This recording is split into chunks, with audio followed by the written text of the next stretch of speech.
Today we're talking about Borderlands 4. We've got a full review roundup. Are the scores great or are they really great? Plus, Silksong is back in the spotlight with a new wave of stories this week, including a secret code that makes the game even harder.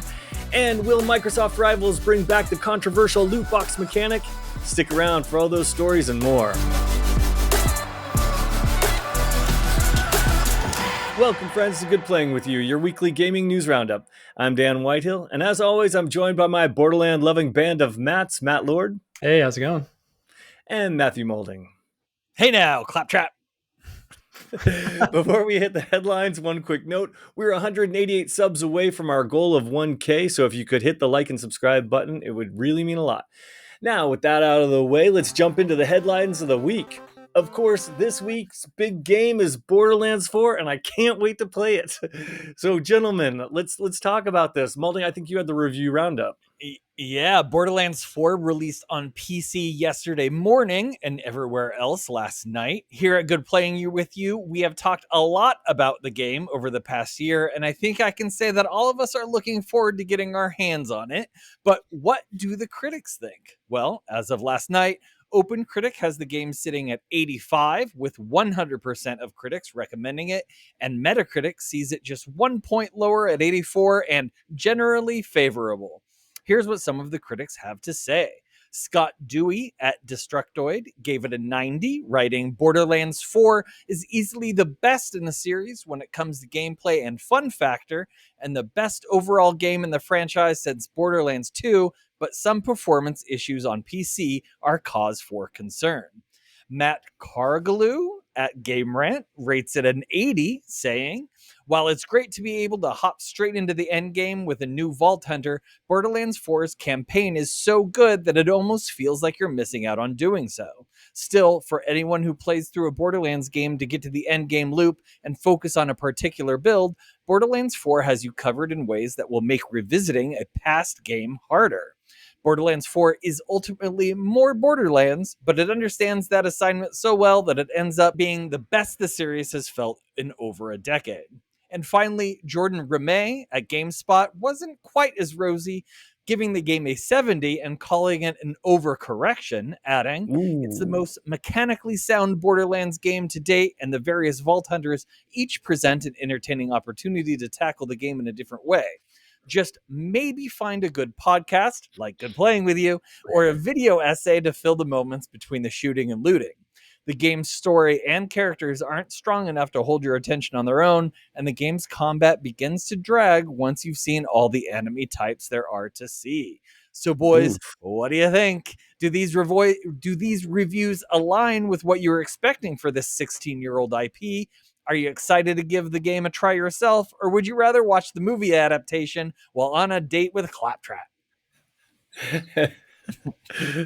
Wow, those reviews. I don't want to rain on anybody's parade, but yes, the PC performance situation I hear is pretty severe. Definitely, those Steam reviews are getting bomb.com right now, so it's a little bit of a yikes over on that front. But it's just funny, like the story, not being there. I'm not really playing the game too much for the story at that point. I really just want to get in there and get the best loot with my boys and shoot some stuff up. So if that's, not a huge deal and we got the gameplay that we expect, I'm totally happy. And I can't wait to play with you guys coming up here soon.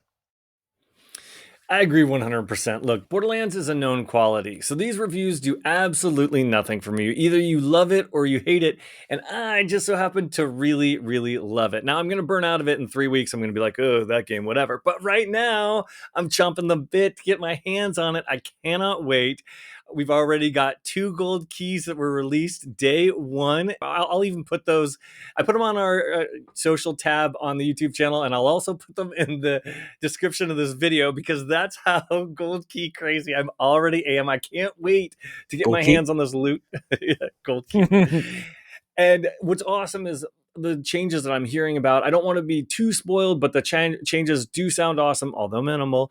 Where it's like, you have to get these 3 vault keys, and then each area has its own vault, and then the leveling up is your content, and your backpack space isn't sort of like paying the way it was before. It's more of challenge based, and these little tweaks to a true fan like myself are just music to my ears. I'm chomping at the bit to get into this game. I really can't wait. The only question I really have is what character I'm going to play. I got to be honest with you, they kind of all seem a little similar to me. I mean, I know that one girl has bubbles and one girl has like a lion, but they all have kind of a melee I mean, focus. And you're going to be the military guy, aren't you? That's what I would assume. okay, That's who I well, I mean, pegged if you as you're just being. gonna, yeah, if you're gonna just cut to the chase, of course that's where I'm headed, because I do love turrets. But the beauty of the turrets previously in the game were that they would distract and pull aggro, and this guy has turrets on his body, so I'm like, Mm. I don't know. And then So the you're bubbles. responsible for pulling aggro. That's what you have to do. Exactly, and I Too don't much know if I pressure. want that. Too Yeah. much pressure. That's interesting. So, I mean, there has to be like a skill tree where you can bust those turrets off you, though, at some point. I'm gonna Yeah. assume, right? I It mean, looks like each character has like 3 trees, that they can build around. And so if you don't want melee, you can build your character so that it goes in a completely different direction. And this is one of them, yeah, for sure.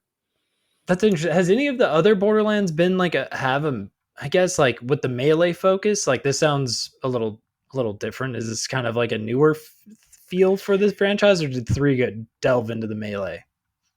They've always had at least one melee character, and then like one that was clearly a sniper, one that was clearly a tank. Yeah. And this is the first game where it's like they are really crossing lines and mixing Huh. things. So that's either gonna lend itself to some really unique builds, and that's what people are saying, or some really generic, set of 4 characters that won't be able to tell apart. So I'm hoping it's the unique builds that we're wanting, and we'll see if it has the legs to last. Amen. I didn't want to buy this game, guys. I really didn't. But goddamn peer pressure, man. Yes, Peer yes, pressure and feeling like yes. you're out of the zeitgeist and not like in what's happening right now, like in culture. I had to do it, and I've already bought it, and it's already downloaded, and I'm ready to Yes. play it as soon as I can. Oh He's so man. ready to play it that he just told me earlier that like, oh, sorry, I know you're going to be editing the podcast. It's going to offend you if I start play, even though we're supposed to be playing Hey, together and we have plans to play together tomorrow. He's like, do you mind if I start playing without you? I'm like, wait a minute, bitch, this is the game I was the most excited for, and now you're just going to jump in right before. I see how you brought that loyalty. I Huh? mean, I I was see surprised by that. no credit coming my way for even asking. So my no guilt on me, just rolls off me. Not a problem. Yes, I'm excited to play it. The other Borderlands have been fun. Even the bad ones are fun, except Yeah. the one that was kind of the off space one where you were able to jump on. That one was The terrible. I hated Pre-sequel. that one. Oof. It was bad. Yeah, that was rough. So that's the one I didn't like. Yes, I'm going to have fun with it. I really love skill trees. That change you mentioned about everything being, not everything, about things being challenge related. Ooh, I love that. Ooh, I love that. Far Cry does some stuff like that, challenges that make you upgrade your equipment. I love those mechanics. So I'm excited about that. Yeah, I'm excited about it. We were criticized a bit, or I was criticized a bit in one of our other shows where I was mentioning all the things that looked similar to Destiny. And it did kind of come across like I was insulting Borderlands 4 with its changes to make it look more like Destiny. But I think those are great changes. I'm really excited to just pull my whatever shuttle, my transport out and not have to call it, like just have it there. I'm excited about the floating. Yeah, so I'm looking forward to it. I'm looking forward to getting my hands on it, playing with my buddies. I think those Yeah. Destiny, call outs are valid still Yeah. after watching the footage a few more times. Like I've definitely kept an eye on it. I mean, this looks fun, and you can get 4 players going. Gosh, there's nothing. Is there anything better than a 4-player co-op with just Yes, a crazy single stuff? player role playing experience. with dragons. I Yes. mean, No, for me, a co-op shooter is the tits. That's what I'm after. I love it, and that is my jam. And this is my weekend. Like, this is going to be the biggest game of the fall for me. There are other games I'm going to play, and we can talk about them later. But this is going to be the biggest release, and I'm super pumped. Yeah, same. I'm super pumped for you. You're so super pumped for me. You're going to start playing without me. Yeah. Exactly. That's how excited I am to play the game. Okay, well, let's continue to talk about some of the other big games of the fall. And of course, we would be remiss if we didn't call out Silksong, which came out last week, and we hardly had any time to play it. But now that we've had a little bit more time to get some hands on, I want to do a quick recap of some of the biggest Silksong stories of the week. And then, of course, I want to talk to you guys about what you've been playing and what your experiences have been with the game so far. So first up, a quick launch week recap. It's been really a huge first week for Hollow Knight Silksong, and Team Cherry is already making changes to the game. The game's first patch is rolling out next week, tweaking early game bosses like Morving and Sister Splinter to make them a little bit easier. It's reducing enemy damage and lowering some of the mid-game costs. So at the same time, the devs are testing tweaks to the game's economy and rewards like rosaries, relics, and courier deliveries through a public beta on Steam and GOG. For players who think the game is already too easy, though, crazy enough, there's also a hidden Steel Soul permadeath mode that you can unlock. And it basically, you put in some sort of code and it locks you out of your save, and you have 1 life to finish the whole game. So you die and it's game over. And that sounds really crazy. That also sounds like something Malding would play. I was going to say.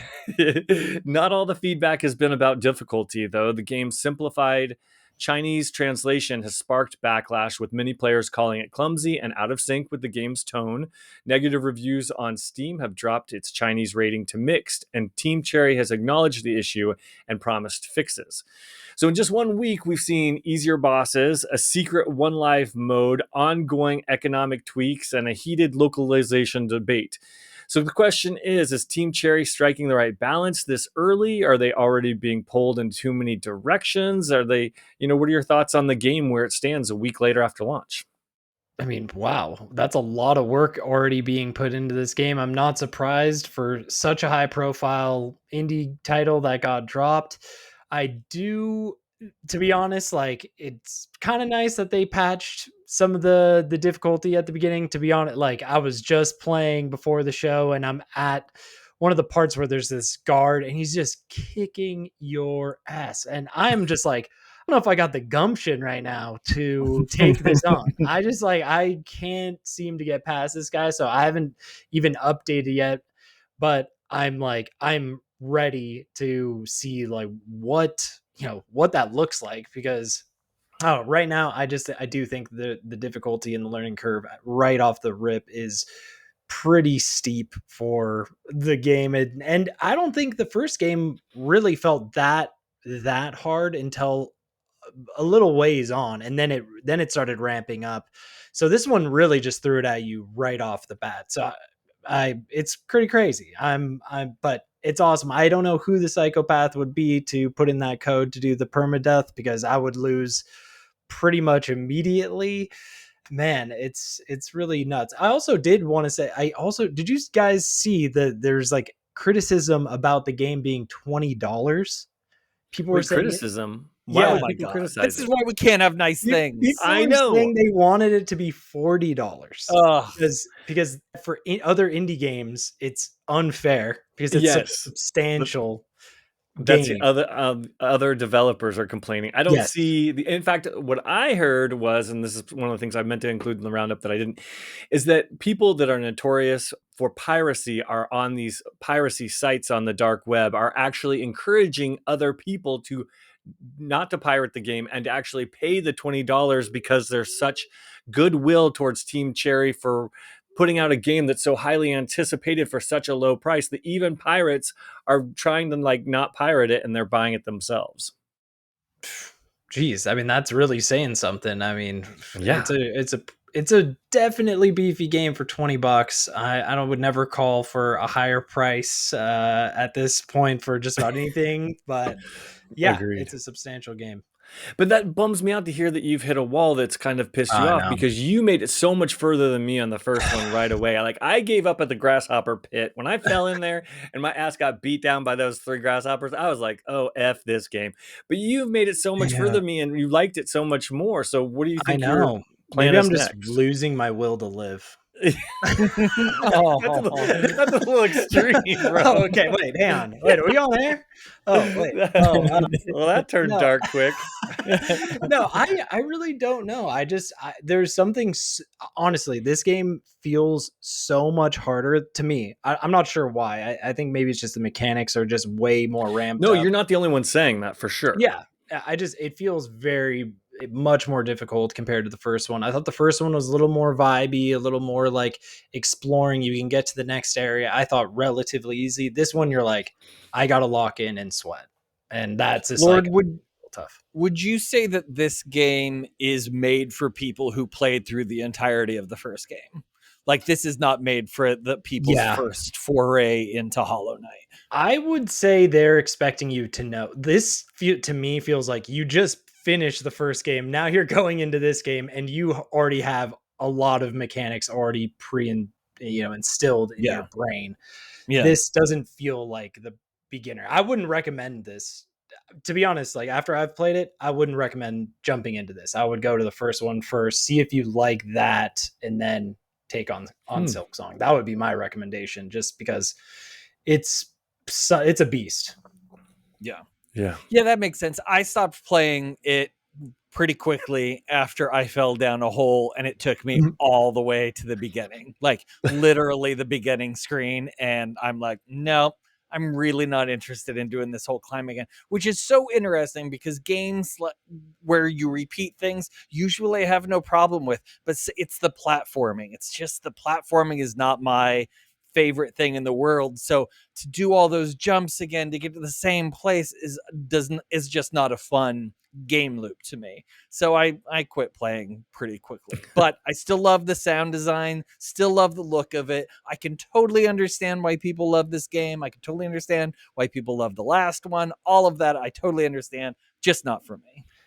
And one more thing, just one other thing that has been like stressing me out more than I remember it being, like when I'm losing my stuff, like where I die, I feel like I'm like scrambling to like tooth and nail to get back to that point again. And I'm like nervous trying to like, I'm like, am I going to lose my stuff? Like what's going on here? I feel like, well, you just lose the beads, right? That's yeah, the but that gist stuff I is, get. But those beads are, yes, it's very it's pretty tough to detrimental. get. And then you can like, you might have to, it's giving me like very early Dark Souls where you're like, Oh, for sure. gosh, if I lose this, I'm going to be grinding. And I don't feel like grinding. I'm like, I'm too tired. Like, so Yeah. yeah. I don't know, Dan, where are you at? How do you feel about the game?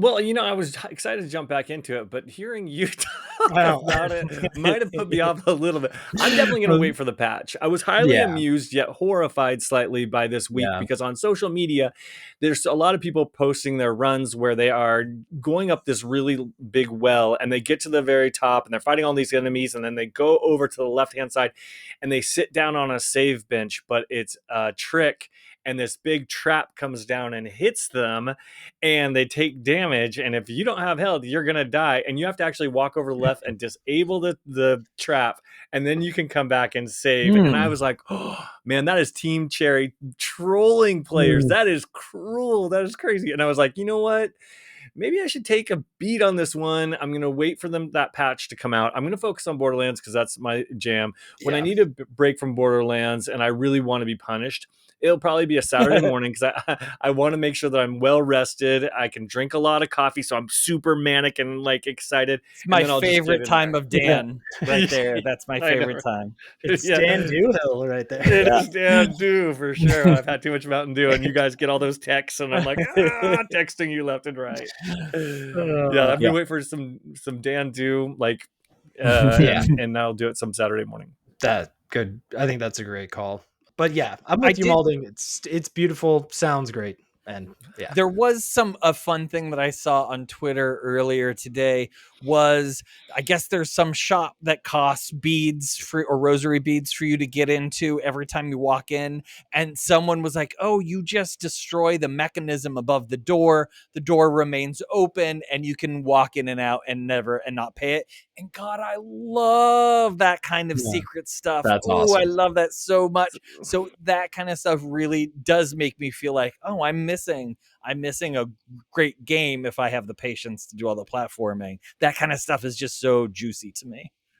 Yeah. And then cut to, I also saw another video of another player who was like doing the most insane platforming as this lava was rising. And I was just like, I don't think I'll be, I don't think I'd ever be able to pull that off. Like, I don't know where that is in the game, but that is crazy, crazy. So like, and just the anticipation of that is like, whoa, that's some gaming right there. Right. Yeah. Yeah. That's wild stuff, but it's a popular game and It we'll is. see what happens to it in the future. Speaking yeah. of popular games, though, let's shift real quickly and talk about some Marvel rivals. Lord, I know you have a story about them that sounds kind of interesting. Yeah. So this comes from the gamers Tessa Cower. The title is Marvel Rivals Better Not Be Implementing Paid Loot Boxes. And then Dun, it dun, goes on. dun. It looks like Marvel Rivals might be adding loot boxes though NetEase seemed to have scrapped the idea of including them in the game during development. Rivals leaker Rivals Info has said that data mining of Rivals Season 4 files has revealed what appears to be a form of loot boxes called mysteries. For the uninitiated, loot boxes are basically randomized boxes of stuff that you can get in a game. You might get to open these boxes by playing regularly, paying in game currency that you can earn through completing challenges, or you might have to pay for them, as many free to play games have established as the norm. It is essentially gotcha. So, are we excited for these potential loot boxes, or is this monetization best left in Overwatch? Well, What do you and think? we should mention though that the Yeah. season 4 drops today. Oh yeah, drops today. So Oh, Marvel Rivals. Yeah. so we'll know. We'll know if this is So the thing. What do you think, Molly? I jumped back into it a little bit over the last couple weeks, and it's been a while since I have. And there is honestly, when you finish a match, there are so many things now that pop up. I literally have no idea what I'm looking at. So many numbers of different currencies, and it's popping up. It's like, oh, if you bought the season pass, you could be getting these things. And then there's like a whole screen after the match finishes for you to look at all of those currencies that have added up. And no, I have no interest in any of that stuff at all. I just want to play the game. I don't care about the loot boxes. If the loot boxes are free, like old Overwatch used to be, where you'd pop up, I really liked that. That was a fun thing. And this might be how it is. And I just don't know because it's hidden behind so much currency and so many little things. But the gameplay is still fun. I really like Phoenix. She's a lot of fun to play. I didn't so much like Blade. I didn't like his gameplay, but Phoenix was fun. Yeah, it's still a really fun game that I enjoy popping in every once in a while. But yeah, that stuff is it's just too busy, too much for my old mole eyes to get a look at. And since I don't play the game, Lord, what do you think of all this? Yeah. Well, I love loot boxes, man. I think they're the They are best. I love fun. Yeah. Overwatch will still throw you a couple after you play some, so I'm assuming they're going to do the same Hmm. thing. You get a couple out of there, and I love hitting that button and seeing what I could potentially get. It's that gambler in us. I understand the I love it too. criticism of the boxes, but like For sure. maybe the kids need a early lesson in non-gambling. You know, DraftKings is out here and it'll get you in later in your True. life. So maybe like, you know, the parents can warn kids about the dangers of loot boxes early on. It's a Who knows? teaching moment, teachable Teaching moment, right? And Yeah. it's I think it's great. I think there's nothing wrong with the loot boxes. I mean, Marvel Rivals, absolutely a gooner game. Why not throw some loot boxes in there? And yeah, it's been a second since I've booted that one up. Ever since, I mean, in my opinion, Overwatch Stadium has, I think, I mean, Blizzard's over there sweating bullets. They came out strong with Stadium, and it stacks up really nicely. So this is one of those things where I don't know. I just love the idea of potentially landing like a really cool skin. And I love how in this game, it's third person all day, every day. So you can see the skins that you're Mhm. wearing. I think that is a key component to the, like the allure of getting skins. You got to be able to see it. Like if you're in Call of Duty, why does it matter what you're even rocking? It doesn't make sense. So this is one of those things that I think it's not a bad deal. And these free to play games, they got to make money in some capacity and any avenue they can. So I'm really surprised they actually waited this long to implement loot boxes or mysteries as they call them. I think it's about time, and I think everyone. It's news now, but everyone will just be like, "Yeah, these are loot boxes. We know and love them." I I don't know if agree. they're gonna I say think they that's way love too them. Yeah, Yeah, maybe not. I don't I'm know. curious. I'm curious to see if it's there's any sort of reaction. Real quickly though, before we move on though, I'm just as a casual observer, where do you guys fall on the whole Overwatch versus Marvel Rivals? I know that you were loving one more than the other, and then it was going back and forth. And where are we right now? I haven't played Overwatch since the Stadium launched, so I actually deleted it from my console to make Ooh. room for other things. So I haven't even played it except the little test that they did. So I got a little taste of it. Maybe that was last Halloween. But since Rivals came out, I've only played Rivals and haven't played Overwatch. But that doesn't mean I won't jump back in and try it again. I'm not against it. Malding, Lord? I'm telling you, you're missing out Yeah, on I'm missing Stadium. out. Yeah, Stadium is eating a Marvel's lunch right now, in my Oh, opinion. Like, okay. I All just right. think, I just have a long running history with Overwatch, been playing it practically since it released back in the day. And Stadium, I think, matches the intensity of what Marvel's brings to the table. And in all honesty, I'm not as familiar with the Marvel's characters. So for you, like you are know Marvel's really well. For me, Oh I yeah. know Yeah. Overwatch really well. So it's one of those things that I think it's really great. And I love that competition. I know we speak on this a lot, but it is awesome that Marvel Rivals literally forced Blizzard's hand to make their game, as good if not better. So it's great. I love to see it, and I think for me, Stadium has one leg up on the Marvels competition right now. Hmm. That's why we need a healthy Xbox to keep The- PlayStation in line. I It's the agree. exact same reason. 100%. And I'd love to know from our listeners. Let us know in the comments on YouTube which one you think, Marvel Rivals or Overwatch. We'd love to know, we'd love to find out. Yeah, that is a really good question. All right, let's talk about more video games because this month, gentlemen, is crazy full of video games. In fact, this is probably the most packed month of the year, if you ask me. Of course, I'm all chomping at the bit to get my hands on Borderlands, but believe it or not, there are other games that are coming out this week. And so rather than like read a story, I just kind of wanted to pick your brain on something. So looking at the September video game releases, of course, we had Chronos, The New Dawn, Hell is Us. We have Borderlands. Then we still have Skate, which, Lord, weren't you interested in that Oh one? yeah, All I right, you're did. gonna, Wow. Okay. Okay. yeah. Skates coming up. It I Awesome. next week it's going to be in early access, so I expect to Okay. hear about that from you. Of course, Silent Hill F is coming up at the end of the month, and hopefully, fingers crossed, we're doing a special episode for that, and we'll keep you posted on all of that. Then, of course, molding, we've got Final Fantasy Tactics, the Evilise Chronicles for you. Yes, I'm very excited for that one. And then right after the month, like October 3rd, is Ghosts of Yotei. So it's like huge, like packed. And then there's even more stuff that's coming out in November, December.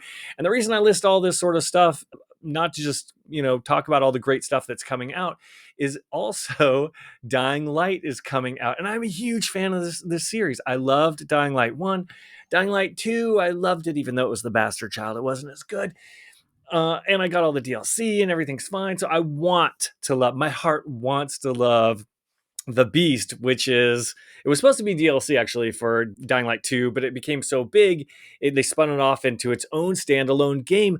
But then for some reason, they chose the weekend to launch right after Borderlands 2. And I'm like, whoa, man, I really love both games. I want to love the Beast. I love the Dying Light franchise. Now, I think that those games are buggy AF, so I'm not going to touch it for the first. I mean, probably month or so. I mean, we'll probably talk about it and do a review roundup, hopefully next week or something like that, because I'm very curious about this game. I'm very passionate about it, and I can't wait to play it. But at the same time, that's some of the worst timing I've ever thought of, like in the whole year. Do you think this game stands a chance? Is it, or will it be okay after it gets patched, or is it just toast? It's Oh, toast. It yeah, stands no chance. I'm getting it for free, evidently, and I You have. are. It's not even on my radar. It's not even on my radar. But I have seen no advertising for it, no trailers popping up anywhere, no PR on it, no articles written on it that I've seen.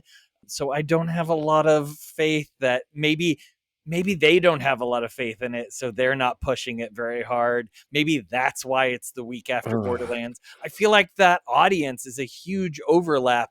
I would assume a lot of the people that are playing Borderlands would want to play this game. So First yeah, person parkour yep. shooting, like this one has guns in it, and it's like these games are very similar, only one's zombies. Like, I mean, and wow, I'm so bummed by this because I want them both to do well, but I know it's not gonna. What about you, Lord? Do you like this series? Do you play it? Any I do thoughts? like the series. I loved the first one. Second one only played didn't it wasn't really for me. I Yeah. think I'm more about that first and I played the first one on the Steam Deck a lot actually, and it was really cool. And that game was scary. What the heck? No one really warned me how scary that game was. I was a little tripped out. So no, this one has Hmm. been off my radar for a bit, and I just feel honestly there's so many games this September. It is blowing my mind. So this one, unfortunately, I'm with Malding. I don't think I've seen one ad or like anybody on social media talking about it. It No, just it's just us. me. Yeah, it Yeah, really right. is. Like we're somehow we're giving them that PR. It's just really makes me nervous. I'm with you, Malding. To me, that screams they don't have faith in the game. I think they're just gonna let it release. It's gonna drift off into those bargain bins way faster than we even know. I'm sure in the holiday time, I'm sure it'll even be like steeply discounted, maybe like a $30, $40 title. And Oh, I'm I'm I yeesh. kind mean, of surprised that they didn't wait for Halloween and push this as a Halloween type game. That seems like it would have been a great fit, but maybe there's something else coming out around Halloween that's even worse for them. Who knows? I don't know why people schedule things that they do. I agree with you. That first one, there was something novel about that first mhm, one. It felt like a fresh take, it felt like fresh mechanics. And then the second one came around, and you're like, kind of more of yeah, the same, bigger, like bigger, better, maybe, but buggy, buggy. buggy. So you were Oh, totally right in that, Dan. That just hold off on this to one of those times you where we were just in. I feel like we were just in kind of a 3-month drought where we there were. wasn't anything really I was too interested in playing. I'll wait for one of those times and be like, oh, hey, I got this game to play. Let's put that one in and play it. I agree, and it's multiplayer, so I'll pick it up and then force you to play with me, and it'll be awesome. But it'll be awesome once we wait for the box Forced to get games out. are my favorite games. That's Oh, yeah, I'm right. just really curious to see what happens. It just breaks my heart because I do love the franchise. I wanna see it Yeah, grow. I wanna see it succeed. It stumbled with part 2. They're bringing back Kyle Crane from part 1. They're adding guns and more jungle and cars, so it's a very different feel. They're trying something different here than that's what they great. did the last couple of years. Yeah, so I'm glad for the experimentation, but you guys are both right, and I was afraid you were both gonna say that, so I won't even echo the sentiments and just to say, well, crap, and we'll talk more about it when it releases. Yeah. Well, speaking of like multiplayer and shooting games, Far Cry, everyone loves that series. And Lord, you had some sort of story about that one. I do. So, Far Cry franchise will emphasize multiplayer more in the future, Ubisoft says. Oh, This is Yeah, from yeah, yeah, yeah, yeah, boo. yeah, yeah. Man, Who are I'll you? I'll save my comments till after the story. This is from GameSpot's Evan Campbell. Crafting more multiplayer features for the Far Cry franchise is reportedly a major push at Ubisoft. While the company hasn't officially announced a follow-up to Far Cry 6, Ubisoft CEO Yves Guillemot recently stated that keeping players engaged in the series with multiplayer is a focus going forward. GameFile via VGC reports that Guillemot spoke at Saudi Arabia's new global sport conference and was asked about the Far Cry series. The Ubisoft executive noted that the objective on Far Cry is really going to bring the multiplayer aspects more predominantly pushed so that it can also be played for a long time by players. What do you think Ubisoft is cooking with this one? Like it will that's the first question, and what is it going to be? Is this going to be an extraction shooter? Is it going to be a BR? Is it going to be deathmatch? What do you think? Live service, loot box, and DLC season passes. That's what it's going to be. That's exactly what it sounds like to me that they're going to be trying to make.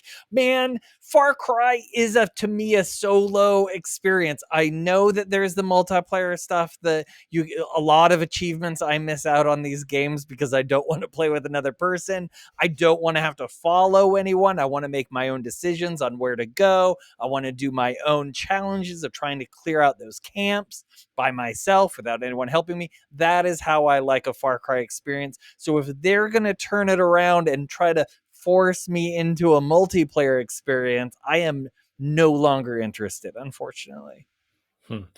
Yeah, I can understand that. Well, first off, like multiplayer and stealth just don't go very well No, together. oh So no.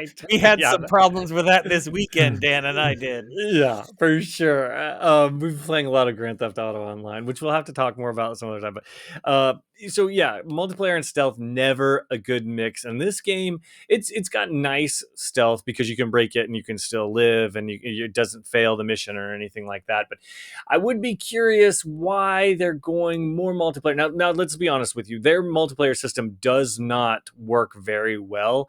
It does need to be fixed and tweaked to make it a little bit more equal, because like some of the characters sometimes don't get progress, but like currency will carry over, or activity points or XP will carry over, but not actually, you're not actually unlocking certain features. Whether in part 6, the most recent one, it was the different shops and cities and things like that, you weren't getting like all the progress of the host. So their multiplayer has always sucked. So it definitely needs an update. Now, does it need live service? No. But here's the thing, and that's why we have to take this with a grain of salt, because I think it was maybe like 8 months ago or maybe a year ago, we reported that the rumor on the street was Far Cry was going to go to a timed objective. Didn't we report that? Where it's like we heard the rumor where they were going to do a timed thing where you had to beat the game in such a short time. And then we all said that Oh, we didn't love that idea because yes.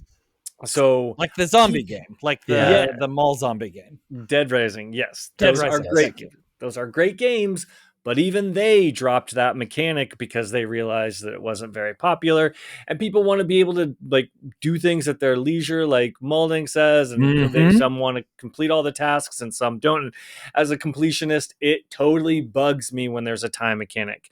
So now the rumor, so maybe they scrapped that and they're moving to this multiplayer thing, which makes a little more interesting. I like Far Cry the way it is, but it does need to be shaken up. So I'll be curious. I love multiplayer games and shooters, so I'll be curious, but I don't want it to become like everything else. And so that's the only thing that makes me nervous on this Yeah. The smoking gun for me is they want it to be a game that's played for a long time by players. And that to me one. screams live service, loot boxes, and Yep. man, I mean, as long as they come out with a single player option and there's still some single player in there, I'll be happy. They can do whatever they want, as long as there's enough focus on single player. Because I'm not gonna lie, you guys, there is too much multiplayer going on. Like, I really What? could use. I think so. There is too much Yes, multiplayer. agreed. It's a problem. Like Night Rain, not really cool because it's a multiplayer game. Silksong, very cool because it is a single player game and you can put all your time you want single. And same with, well, Delta has a little bit of like a multiplayer aspect, but I gotta say, like, playing single player games is still cool. Game devs, I want a single player game, but right now I feel like everything is either a little bit co-op, a little bit multiplayer. So if we lose all single player, it's going to be a sad time. I wouldn't want that for this franchise, but I could see it going that way. And also, you mentioned Skate. Skate is online only. You can only play multiplayer. You cannot play offline with that game, which is like Oh, a bummer. And that's like probably the one setback because I mean, Skate 3, one of the all-time greats.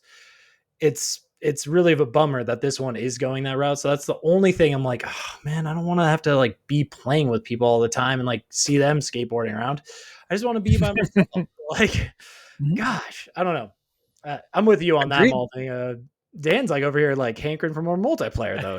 I know. There's not enough. Yeah. Like, No, I totally get what you guys are saying, and I'm sure after this weekend, I'll be sick of you Yeah. guys with Borderlands. So Oh my god! To not be able to choose where I get to go in Borderlands 4 is gonna be I'll totally let you torture. lead. Oh my god, I'll let you lead. It's fine. Will you let me lead in my game, or you have to let me lead in your game? Oh my god. Well, we'll have to talk about it. that's so funny. We'll talk. You'll come to a compromise, I hope. Exactly. We will. It's fine. Listen. I'm blowing it way out of proportion. I'm No. fine being the beta once in a while. Yeah, I was gonna say I kind of like getting domed, Like when I'm in the multiplayer scene, I'm just like, tell me what to do. I don't want to think, man. I'll hitch a ride. I had to think all day long. I want to put my brain on vacation. Just like, yeah, just tell me what's up. I'll do it. I so hear you. fun. I agree. All right, moving on though. Nintendo is in the news again for a patent that is threatening actually the entire monster taming industry. Malding, you had this alarming story. Yeah, thanks to Kenneth Shepard at Kotaku, Nintendo's new Pokemon patents threaten the entire monster taming genre. We're coming up on the first anniversary of Nintendo's lawsuit against Pocket Pair, the developer of Palworld, on the grounds of patent infringement. Though many people called out Palworld for its suspiciously familiar character designs, Nintendo and the Pokemon Company went after Pocket Pair not for the appearance of its creatures, but for in-game mechanics, such as aiming and firing an item at a character in a field to trigger combat, capturing creatures in the wild, and riding on creatures you can swap between easily in an open world. Well, now it seems that Nintendo has received a US patent for the mechanic of, quote, summoning a character and letting it fight another, end quote. The step-by-step breakdown of what this entails is soaked in legal language, so I won't go into it here, but suffice it to say, it is a pretty general idea that is utilized in plenty of other games, from monster taming rivals like Digimon to more general games like Final Fantasy that include summable creatures. Nintendo patenting vague mechanical ideas as a means of monopolizing a genre is a shitty look and rubs against the Pokemon's franchise's image as something wholesome and joyful. So, boys, what do you think? Do you believe that Nintendo has the right to patent these kinds of mechanics due to their relationship with Pokemon and in the act of protecting their IP? Or do you believe that this is one Pokeball too far? Well, this is one Pokeball too far. I For think this sure. speaks to how powerful the lawyers and just the legal team at Nintendo truly is to squeak something like this by. Because in my mind, this is a no-brainer getting shut down by any. I don't even know. Does it go to like a judge? I'm not sure how the patents fully get Yeah, passed. I don't But know. I don't know. if it's like a judge, like how did they get this to pass? Like in my mind, like Rip Nino Cooney, that game is one basically is like you got your So it little monster. hasn't passed. This is just the Oh, patent that they've they submitted. submit. This Oh, hasn't been. oh, it Yeah, hasn't yeah. fully passed. Phew, Okay, thank God. No. yeah, holy. Okay. This is Then, what they proposed for their patent. I mean, even to get it to that point, I still feel like there's a lot of power being thrown around here, and it absolutely has to be shut down because there's like a ton of games that I could even think of that are just like, okay, you got your little monster cruising around with you. You got your, like, how can Nintendo, I don't know, Nintendo's really being like evil corp over there, because this is just like another thing that I'm just like, what are they doing at Nintendo? They're just like figuring out ways that they can just like try to squash the competition, which is so just the lamest way to go about anything. And it's just disappointing. Really sad I'm curious to see what comes of it. I'm really hoping it just gets shut down. Just because Pokemon is so popular doesn't mean they can do whatever they want. It's, come on, let's be realistic. I couldn't agree more. I think that they are definitely being greedy. This is a far overreach, and hopefully they see it because, man, the implications of this were it to be accepted and is just scary. So I think that they're going to be denied of this patent for sure. They'll Yeah. probably be denied, but I do understand why a company needs to protect their IP. That completely makes sense. We've seen a lot. There was that whole Horizon Zero Dawn knockoff that was made. That was so crazy obvious that it was copyright infringement. It was basically the same looking game. So I completely understand why a company needs to protect its assets. What I'm surprised at is they didn't go after, well, I think I know why I wouldn't be surprised at it, but that they didn't go after those the Pokemon, the pals themselves, because those were nearly carbon copies of Pokemon characters. But what I think what they did is Nintendo and Pokemon were like, hey, we won't go after you. That's small potatoes. We're gonna go after the big potatoes. We're gonna go after Yeah. the mechanics of it to really Yeah. control that. And I feel like that is a lot of lawyers and corporation and that kind of stuff being like, hey, maybe we can't create a better game, so let's stop the other people from even having the chance at creating a competitive IP. I agree. That's what it I feels mean, like to me. what if like Jurassic Park, like Universal was like, you can't make a CGI dinosaur movie. Yeah. If they tried to Yeah. do something that broad and sweeping, man, that would hurt a lot of the industry because then they can't, like, we need more dinosaur movies and Yeah, I agree with that. to compete with them because those movies have gotten horrible. But I mean, Mhm. like, it's if a company gets too greedy and overreaches like that, then oof, dog, we're in problems. Yeah, Yeah. it's like the rival WB rival system all over again. It's like, or yeah, that was what it, yeah, it's like, this is crazy. I mean, just mechanics in video games, being able to patent that just in general to me is wild. Like, I feel like in general patenting a video game mechanic seems like it's something that, in my opinion, it doesn't seem like something you should be able to do, because it's just like you're creating art essentially. That's just like, and I don't know, like patenting that kind of stuff seems strange to me. Just in general, I don't know. I'm no copyright expert, but just being the basic video game playing pleb, it seems a little odd. And I'm sure a lot of other people out there feel the same way. So, well, yeah, hopefully it doesn't pass. And Pal World was a really fun game that I think improved on some aspects of Definitely Pokemon. Now, improved. granted, I'm not a huge Pokemon player, so I'm probably not the one to compare the two. But it felt like a really fun version of Pokemon, and I think we need that kind of thing. I agree. I 100%. agree. All right, I got a couple more stories to throw at you guys here. Some of them are smaller this week, but I wanted to get your take on it. So first up, Vampire the Masquerade Bloodlines 2 is a game that we talked about after one of the shows, and you guys were interested in it because of the vampire mechanics and how dark it looked. But then there was controversy because the pre-orders were locking some of the playable clans against a $30 DLC that had previously been available in Bloodlines 1. Well, there's a follow up to the story where Paradox says they'll reveal quote unquote adjustments on September 17th to the game, and they are refunding everyone on PlayStation 5 who had pre ordered the game, and then they will allow people to pre order again on October 21st. What does this make you think about the game, and does this make you any more interested? Big win Or for you just gamers. Yeah. Yeah, if they're fixing the clan situation, because they got some serious blowback for that. I remember doing the story on that one, and it was just, Yeah. that was a stunner. So it's just like, it's amazing to me that they get so far in development to even release that type of content, knowing there's probably going to be pushback and they'll have to revert it anyway. Who knows? Maybe that's the whole game that they're playing. I think But you're just getting the DLC. I think they're going to just throw them in the DLC, and they're going to like maybe bump oh, up the price. Oh, I think see, that's what's I going to might happen. have a different take that Yeah. there's the possibility that they're changing something so essential in the game that legally they have to refund pre-orders because the game that they're going to put out is so different than what the pre-orders purchased. Yeah, That's how I think it could Oh. be. it But could. if Yeah, the timing is so short between the two, they might not have the time to do that. But that's what it felt to me. Again, I have no idea for sure, but that was my first thought. well, we'll find out on September 17th. All right, the next quick story I have for you guys is the team behind Dead Islands 2 announced this week that it had crossed 20 million players. Not only that, but they teased Dead Island 3 is in development with the photo of one of their characters like hitchhiking, walking down the street, like carrying his bags, and on the back it like had a sticker saying I Heart LA.